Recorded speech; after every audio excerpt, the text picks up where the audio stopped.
Hey guys, Dan Young here with Dan's Millionaire Code. You know, every single week I bring to you someone who's amazing, that's changing the world, or an amazing leader, or CEO, or VP, or somebody who's really rise to the top of their organization or started their own organization. And all the guests that come on, again, they're not selling you anything. You don't have to buy anything on this podcast. And how you can help is share this with all your friends and loved ones who may benefit. And most importantly, execute some of the things you learn from some of our Super Jedi guests that come on. And today's guest is my friend Tanya Vea. We've known each other for a long time.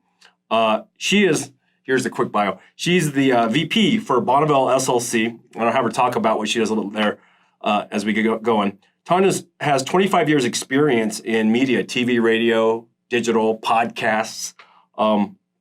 She's also an award-winning journalist. She was an award-winning journalist for CBS, led operations and station acquisitions. So she's got a lot of experience there.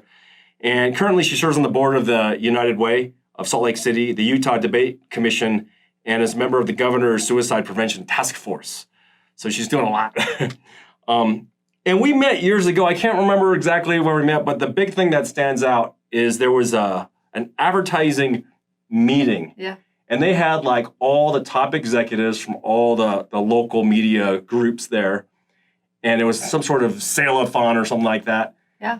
And I made a proposal. She's like, hey, our stuff really works. And everybody there was like, our stuff works. And everyone was fighting for the money. And I said, look, whoever's got guts, like, give me a 30-day trial with what you guys are, doing. And, we buy a lot of advertising. And if it works, we'll sign an annual contract. And that's been quite a while. And you were the only one. Everyone else laughed. Yeah. And they're all rolling their eyes. And but you're the only one who had guts to step forward and do that, which was amazing.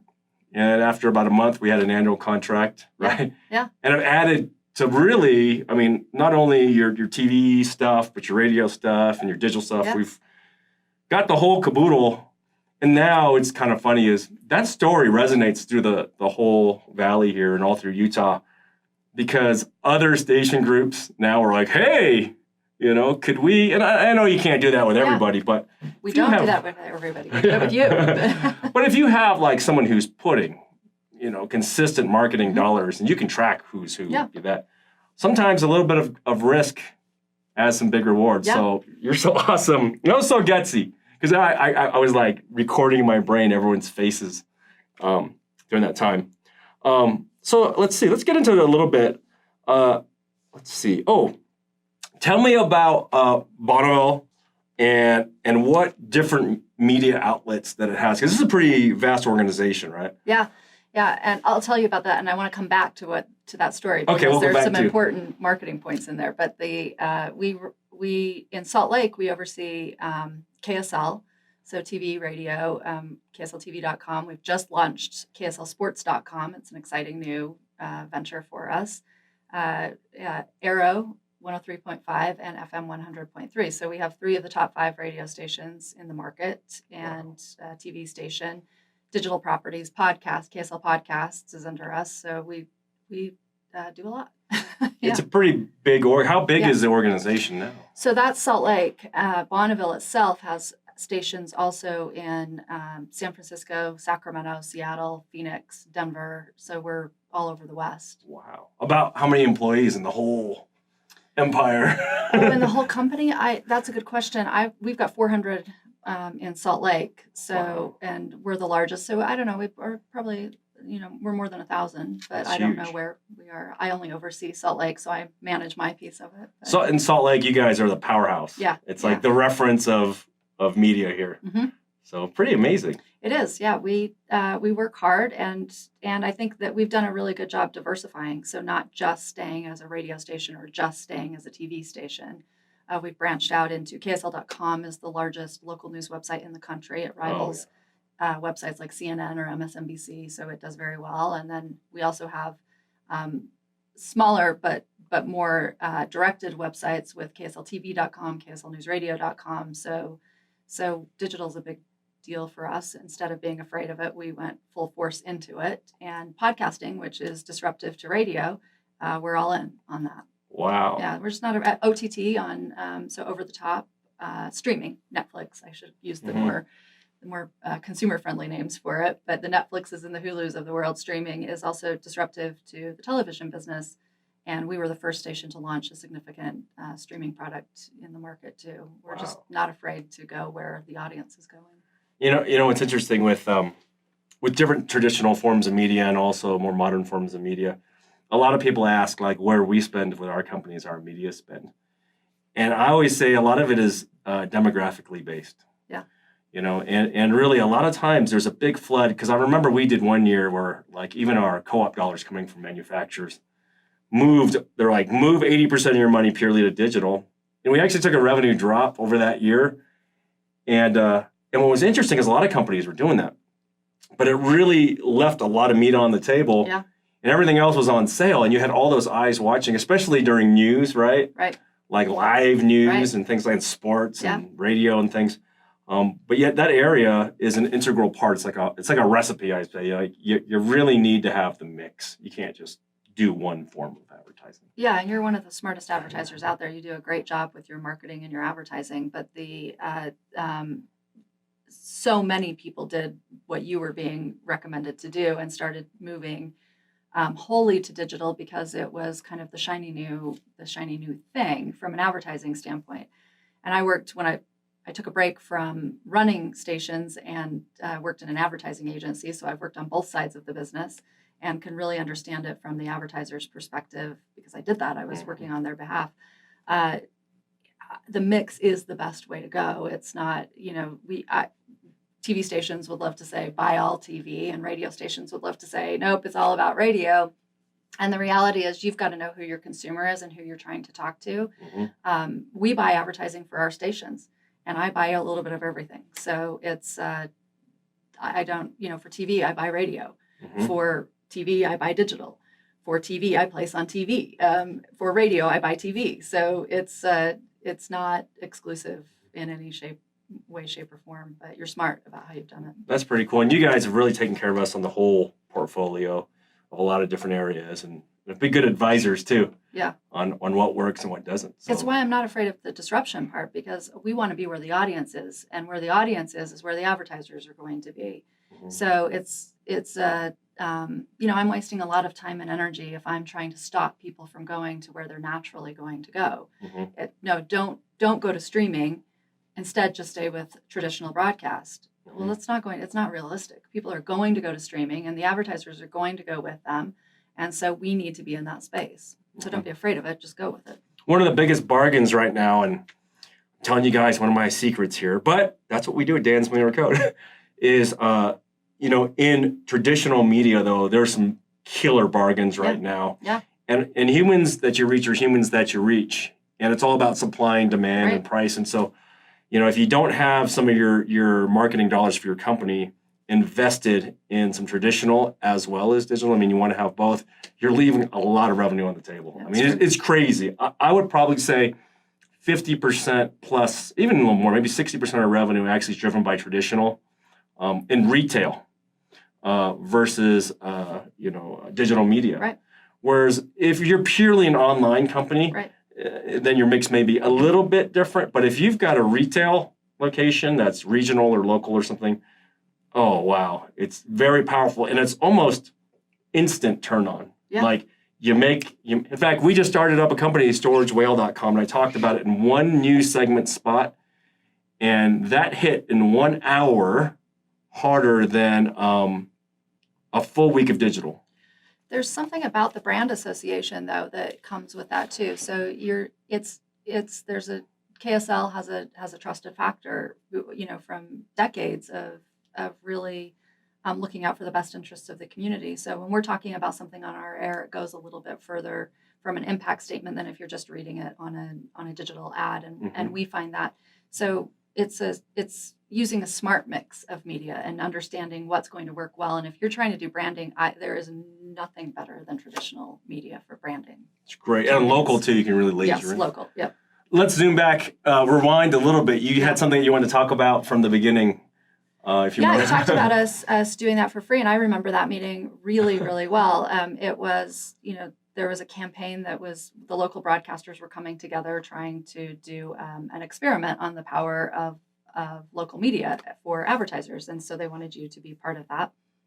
And you came back with a challenge like, look, you invited me here, but what is this? You're telling me something that only has to do with you guys and what's going to help you guys. And you were exactly right about that. It's a sales mistake that's too often made in our business, where the entire focus is on what do we need instead of what do you need from the advertiser perspective. And, you could have seen that as like, well, you wouldn't give your product away for free. Why should we give our product away for free? Which we don't. We don't normally. No. And you don't. None of us make any money, and you're not a millionaire if you're doing that kind of stuff. But, right. but I was intrigued by what you said, and I know our product works. So and I also know, and I believed that you would follow through on your word. And so there was a trust factor. And I didn't know you very well at that point. No, we didn't. But I knew you were a consistent advertiser in the market. I knew that you were I knew you were well invested in your company. You're a local business. And so I thought, yeah, I'm willing to put what I believe on the table, because I believe that you'll follow through in it. Important. And I don't believe that about everybody. Me neither. So, yes. So there was an importance in that. Even though I didn't know you well, I knew enough about you, and I knew enough about the way that you run your business that I had a confidence that if I could prove my end of the deal, that you would follow through on yours, and you did, and it worked for both of us. It worked out very well for both of us. But I wouldn't necessarily make that deal with everybody. We do the same thing. I mean, everyone asks us for free computers all the time. Right. I mean, probably 50 times a week. Yeah. And what we've done is we've done some seed ones where was actually worth it. And one example was with one of the biggest, there's only two big massive chip manufacturers, but one of them asked, hey, can you send us, a sample of what you like? And we're like, okay, what kind of sample? This is like a $5,000 sample. Right. It's not a little sample. And again, we can't do that for everybody, but for that client, they had track record. They were buying, obviously. They just weren't buying from us. Right. We sent them a sample. They loved it, had a great experience. And then the PO started coming in. Yeah. And it's great ever since. So as a business owner yourself out there, or if you work somewhere and you're in charge of product sampling and things like that, you got to use that same discernment, though. It is worth planting that seed, but think about it as any sort of investment. Mm-hmm. You don't want to plant that seed in dead soil. That's, no fertilizer. But it's simple. What I do is simply just Google. You can see the history of that, and there's a lot of tools now that we can see what they're buying, how they're buying, and obviously you can see that for yourself. But that's worth it a lot of times, And a big thing is this, Tanya, why I think it was really different how you approached it, is it wasn't just trying to sell. Usually there's like 50-page PowerPoint, and we want to sell you all this, and it's almost overwhelming. You spent some time finding out kind of like who we wanted to talk to. Yeah. And it was weird because you're the super high commander there, right? And then you laid it out, got the deal, and then you put your great people that work with you to make sure that everything runs smoothly, which is run perfectly smoothly. Good. So that's awesome. I want to shift gears a little bit of this because in your field, it seems like, at least from what I've seen, it's pretty male-dominated. Yeah. A lot of it is. Mm-hmm.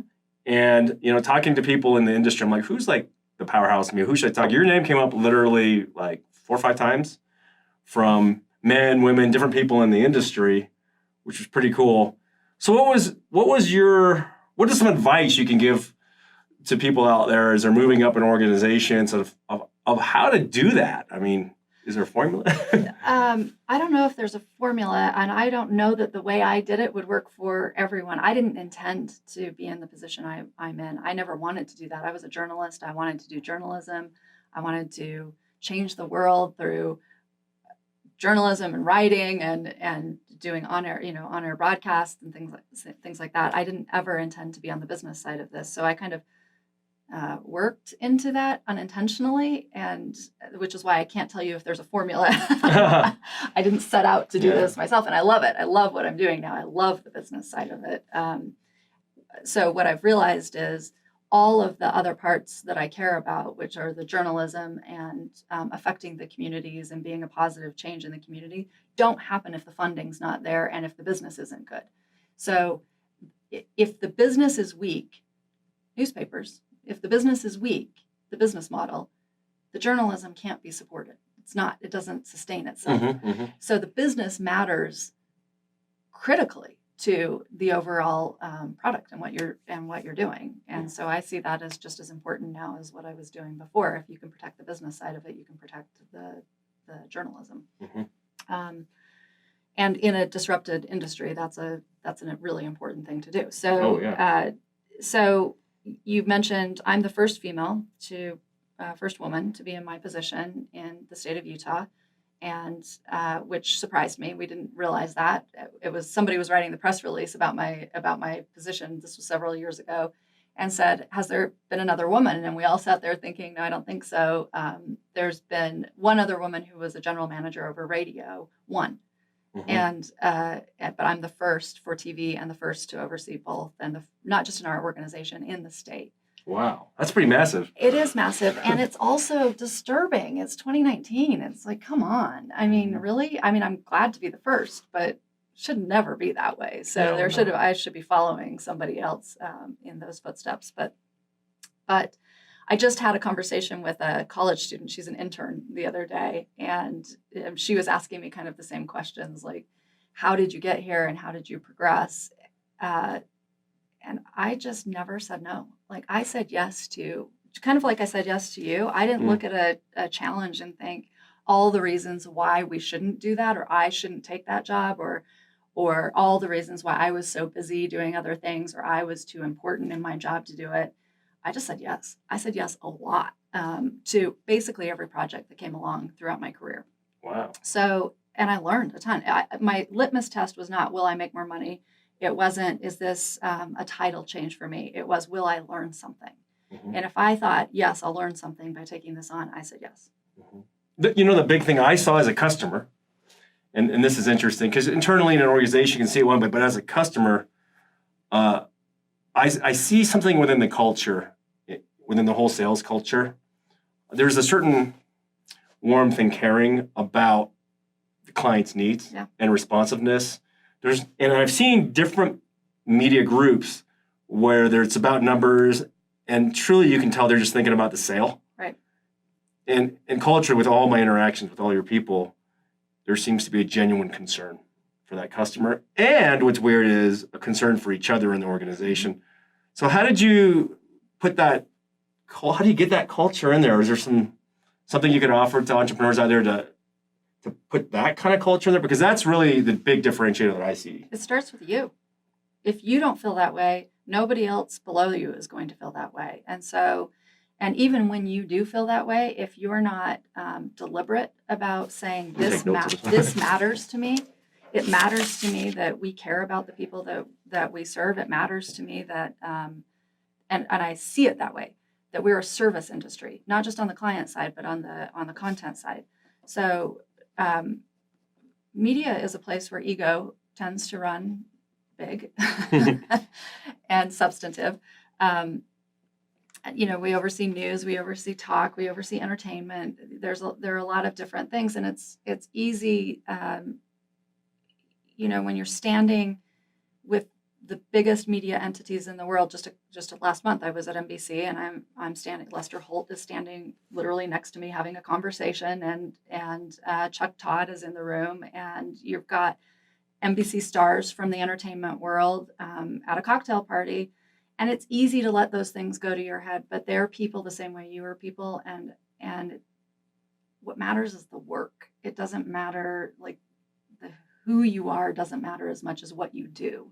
So that's what I try to stay focused on. Ooh, that's good advice. Is all of that other stuff can go away, and at the end of the day, who are you when all of that other stuff goes away? And who do you want in your life? Who do you want to know? You know, you're somebody that I would be interested in knowing whether I was in this business or not, because you're interesting. So it's I like interesting people. I like to get to know people, and I like to learn as much from you as you can take from us. So so I go into kind of everything I do with try to keep a learning mentality. I think there's an interesting synchronization between a lot of our sales forces. They're pretty similar, and I try to teach our team, look, find people's pains and heal them. Yeah. Right. And if you think of yourself as a healer instead of like, you know, Conan or wherever you go into that deal, you don't have to use hard closes and like headlocks and things like that. You're just, okay, oh, I'm a lion. I have a thorn in my paw. You pulled it out. Right. Thanks. Right. Let's do some more business together. Right. And your people all seem to have that approach. And the one thing that I noticed too is responsiveness. There's not a lot of procrastination in your organization. Maybe that's an example from you of it's what you do, not who you are. Yeah. It's that constant work. I'm probably the worst in that You? case. You're pretty responsive. You say that. Not everybody would say that. I'm bad about my email. I'm bad at getting back to people sometimes. It's something I'm really trying to work hard on. How do you manage more effectively when you're inundated with so much coming in? And I want to be responsive. I try really hard to be responsive, and it's nearly impossible. I'm sure you kind of have a similar problem where you've got so much coming into you. How do you prioritize? And so what I try to do is prioritize who and how I'm getting back to, but that always leaves somebody that I didn't get back to. Oh, yes. And that's disappointing to that person. Where I know that I prioritized, here's how I needed to get through this day. And the most important business touch points or personal touch points, I tend to try to get all of those, but there will be somebody that falls out of my priority as far as what I needed to do that day, and that's a disappointment to them. So I think the people that work with me are far better at that than I am. Actually, that's an area that is a weakness for me. Me too. Yeah. It's hard though, right? Yeah, Sometimes it's really hard. Yeah. Because there's only one of you. You're live. You have to live your personal life and run your deal. And so I'm going to shift gears again. What's the biggest challenge you've had in your career? Like the biggest, craziest, scariest obstacle? I worked for CBS, and it was a CBS-owned station, and they were sold. The station was sold to a private equity firm. And you go from working for the Tiffany Network, the journalistic touch point, right? One of the biggest news organizations in the world, to a private equity firm that's running it straight for profit and wholly for the bottom line. And it was a good private equity firm. It wasn't, this was one of a New York high level. They owned a lot of things in the country. So it wasn't a bad financial situation, but couldn't have been more different than where I was working. And I was very motivated by journalism. So this is where I learned a lot about the business side versus the idealistic side. I would say that, and how much they depend on each other. But going through that transition, I feel like I got better than a Harvard MBA learning the business side of it, because they pulled apart every part of our business. And I was sitting at the table where, when you're putting your business up on sticky notes around conference room walls, those giant sticky notes, and every part of your business is up on a wall, and parts are getting pulled down, and that's what's just cut. It's just gone. And you've got to go figure out how to manage through that and change the business in hours, not months. You're shifting employees, you're changing staff, you're going through job cuts. It was a massive transition in the business, but it was also for me personally. I mean, I ended up quitting because because I just felt like this is not what I signed up to do. I did not sign up to come in and lay people off and go through a transition. I came in to do news, and I was still very idealistic. And it was after I quit that I realized you can't do everything, and you have to pay attention to this part of the business.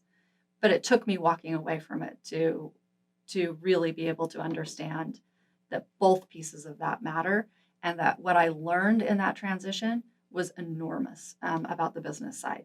So, and it was a real benefit to me. So have you shifted more to the business side now, but still have your idealistic? Yeah, the idealistic part is still definitely what underlies everything that I do. But and if I could make money, I like money. I'm okay with making money. I'm fine with having nice things, but no problem with that. No problem with that. But that's not what I got into the business to do. I got into the business to really affect change, positive, meaningful change in the community. So now I understand how they work more hand in hand and in concert with each other. That's pretty cool. That is pretty cool. So all that experience at CBS, and the reason you left and all that stuff, that made you who you are? Oh yeah, it definitely formed. I mean, I would not be in the position that I'm in today if I would not have gone through that experience. And at the time, I would have said it was horrible. It was a horrible experience. Not working for that the organization was wonderful. And what I learned from it turned out to be one of the most important things that I've ever learned in business. Wow. Okay, it's mentor time. Yeah. So you've got a lot of young people here watching. Some people in high school, college, just getting going. Yeah. Probably some people applying for jobs at your organization and other organizations. Let's get maybe your top pieces of advice for them and how they can be successful. Avoid some of the mistakes maybe that you made or saw. And what would you recommend?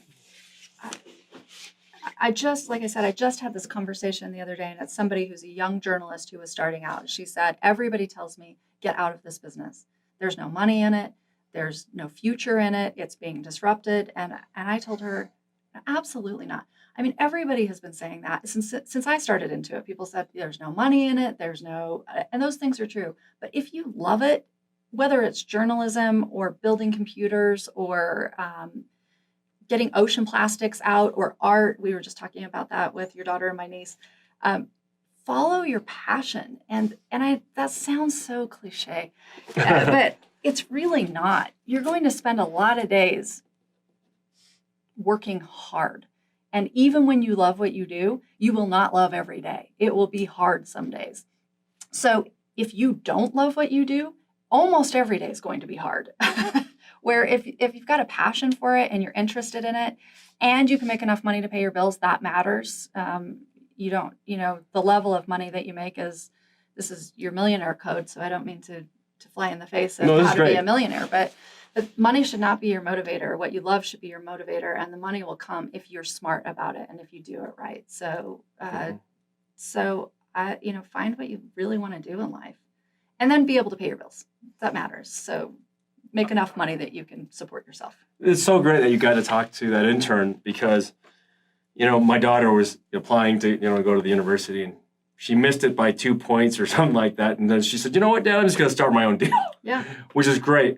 But one thing that's important is this, and so many young people I see make this mistake. When they start applying for school or graduating high school and they're thinking about it, they go to a university and I ask them sometimes, what are you studying? And they say, I'm doing my generals and then I'm figuring it out later. And the biggest piece of advice that I always tell them is spend a weekend, talk to your family and friends, Google who's your heroes and what you love to do and what your interests are, and get really clear on that. Because if you start, whether you go to university or you don't, if you're not clear on what you want to be, it's almost like, driving in circles. Yeah. And then I've seen people we have some of these entry-level positions in our company that are okay pay, but not right way high, but it's entry. I have people with master's degrees applying for these jobs that are really not that great pay. And I have executives that were dropouts, but because they're doing what they love, they have passion, and they do the work, you were saying, if they make it up with just sweat equity, yeah, they're like, how does that person become a VP at 25 or something like that? It's because they actually apply and they're clear on what they want. Right. So that's, I think, critical. Just be clear. And it's cool that you offered that to that intern because being clear, she wants to be the best journalist in the world. And my opinion on it, I was just thinking about that. I was like, you can take people like Oprah and Ellen and all these people, right? That started and they were horrible. Right. And they're some of the most successful people on the planet. Oprah started in local news. In fact, the person who created Oprah ended up promoting me for my first position into news management. No way. Yeah. So he was at CBS at the time. Before that, he was at ABC. He was a local station. His name's Dennis Swanson. But he was the person who identified Oprah at a local station level. And before that, she was just Oprah, some news person that was in a station just like ours. And you just don't know. I mean, you don't know when you're going to be. You don't have to be Oprah, but you might be. Mm-hmm. And if you don't follow what you love, you are guaranteed you won't be. So it's, did you think you would end up where you are right now when you were a kid? Did you know this is where you would be? I joke though. Sometimes I joke, I want to be like Asian Oprah. Yeah. No, I'm just, well, yeah, I mean, Yeah, I she's actually wanted to work for Oprah. I literally wanted to work for Oprah. Because she's really wanting to help people and Yeah. things like, and share her knowledge and bring on guests that share. Yeah. That's the whole idea, like with the Millionaire Code too. You know, it's so cool. Yeah, giving back, and that's what you're trying to do now. You're trying to give back to what the knowledge and the insight that you have. You're doing in a bigger way than what I did with that intern. But I love to meet with interns.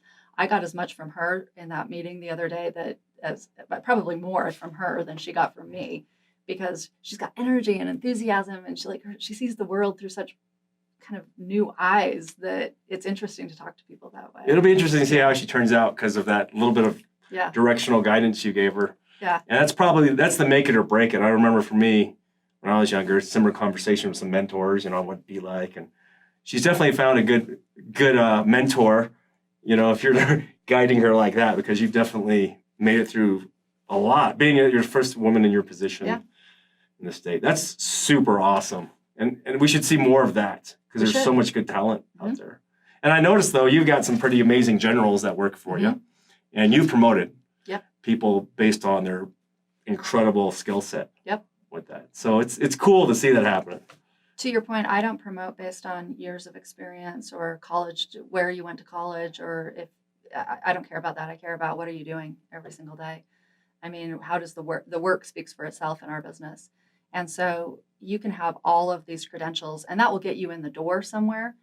But when you work for an organization like ours, it's not what's going to move you up the ladder. It's what you do. And how well you do it. So whether you, started off on your own thing or you've got a degree from Harvard, those things are irrelevant to me in the day-to-day business. It's so what the work is, the application, skills, making it happen. This is important, guys and girls, because so many people think, though, nowadays, and this really touches my heart right now, too, because my daughter with her college experience application thing, that if you're looking at people that really are, creating the jobs, people that are in charge of organizations, I would bet you that your thought about promoting people like that is pretty common. Right. I mean, it's not just you. I mean, I think that way, you think that way, and probably most of the business leaders we've brought on the show think that way. Yeah.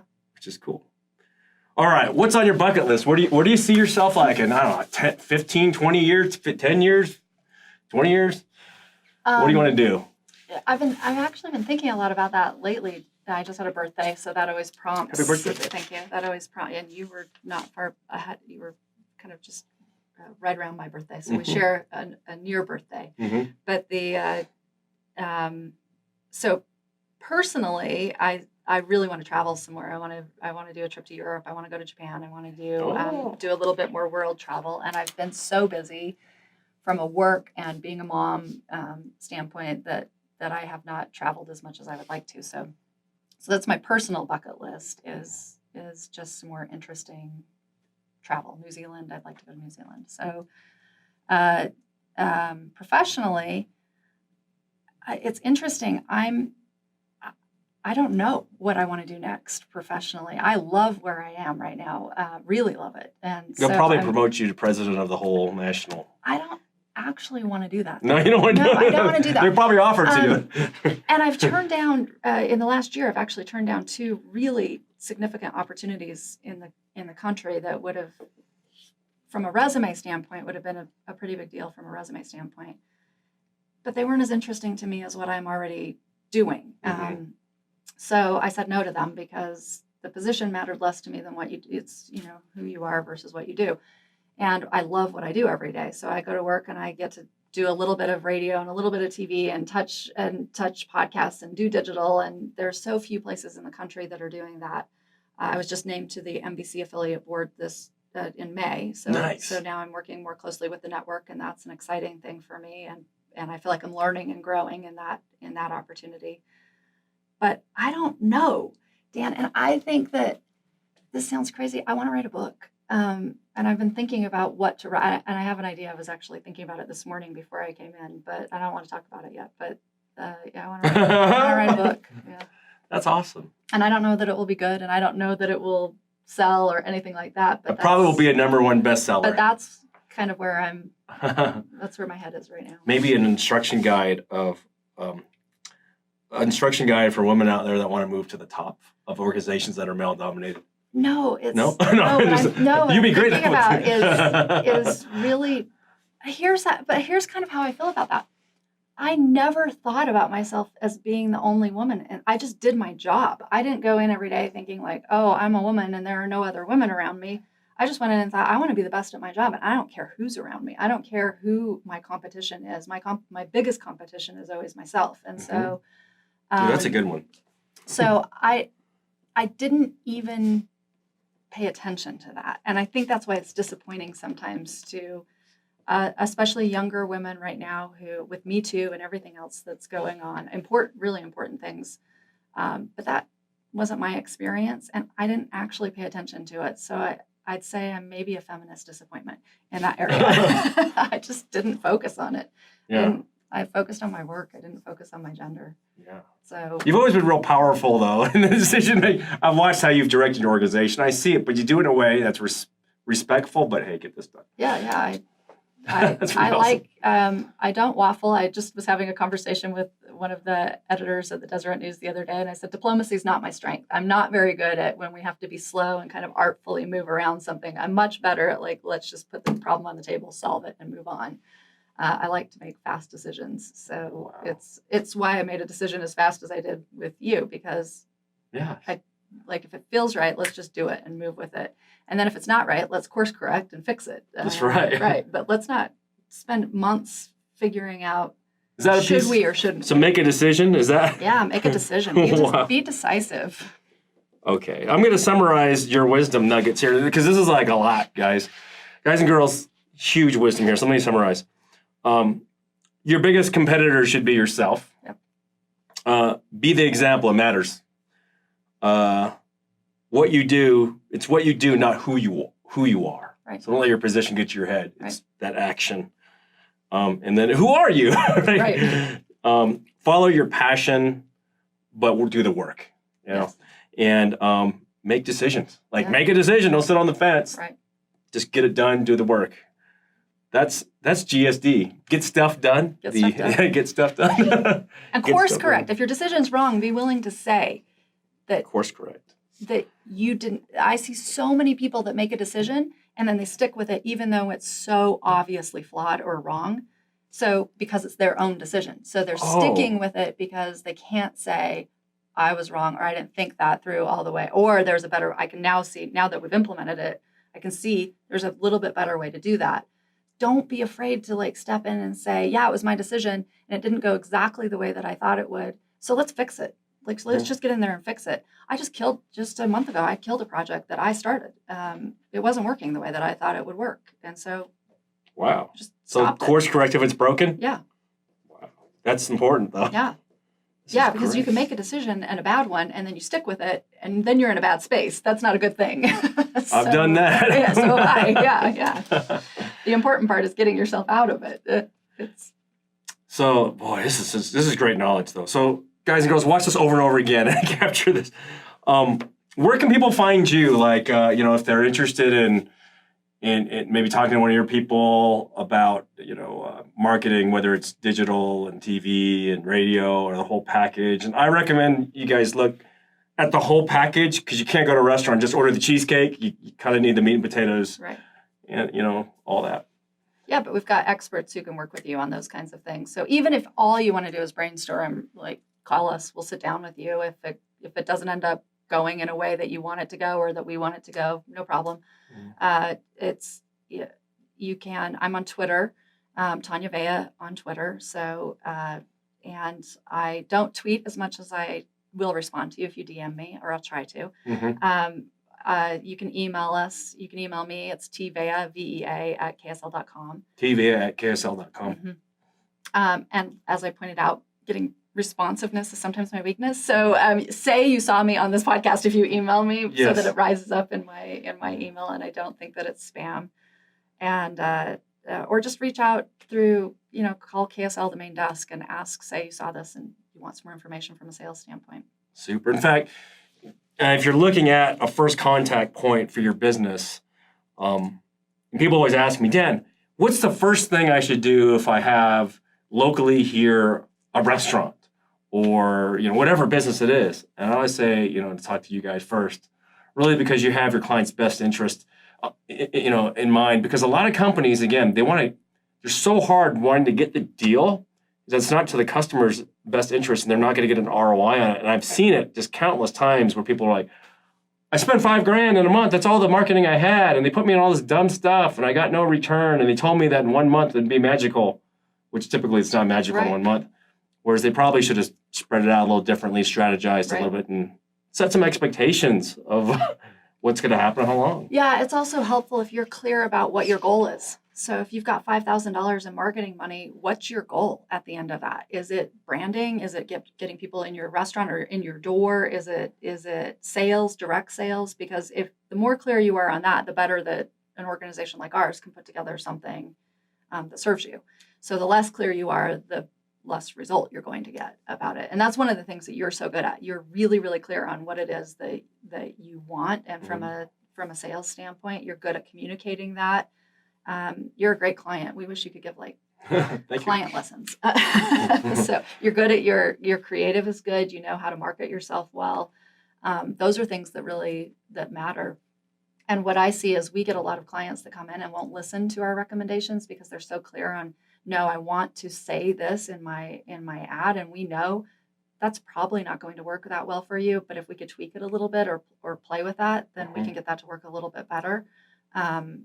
The ones that are willing to listen tend to do better.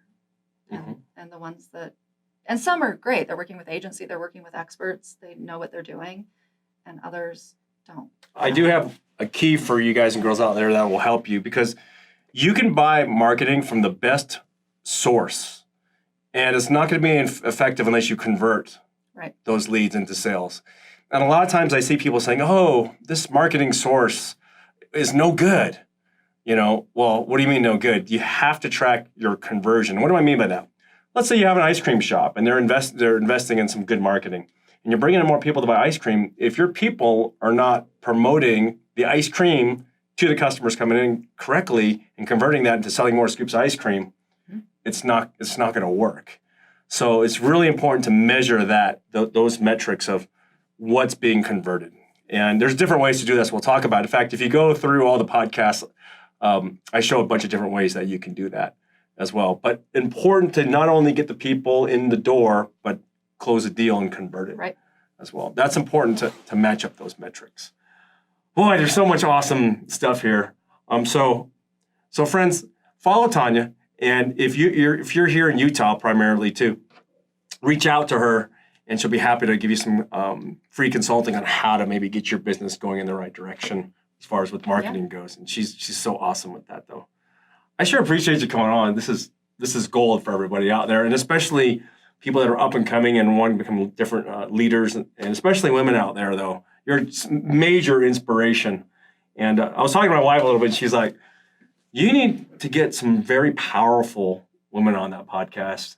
She's like, you're part of the problem, Dan. Yeah. And I'm like, wow. So literally, you're my first, one of the first was Gail Miller, who's Gail epic. Miller. She's like the reference. She's one of our first guests.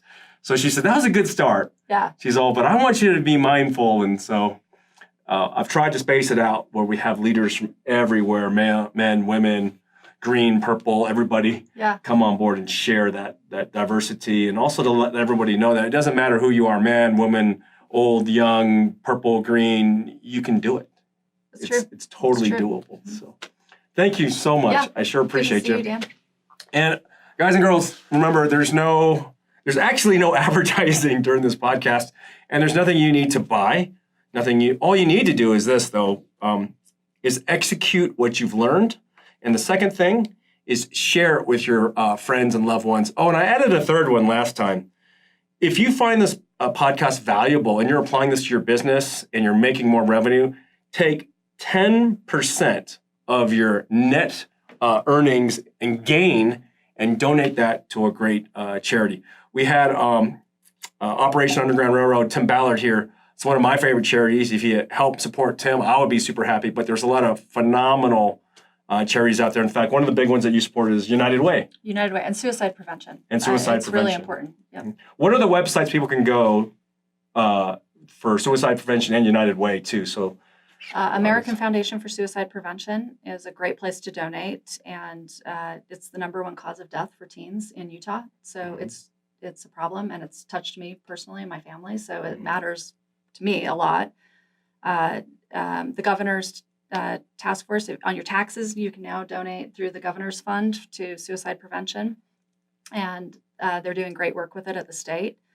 And then the United Way obviously is not a pass-through organization in the way that they take your donations. So United Way of Salt Lake does a really good job of focusing their donations and making a difference, and then they put analytics behind that so they can track what you're actually, the metrics of what they're doing, and I like that. That's awesome. Yeah, and Operation Underground Railroad is a great one too.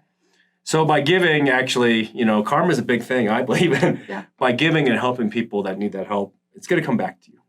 So again, thanks again, guys and girls. We'll see you next week at Dan's Millionaire Code.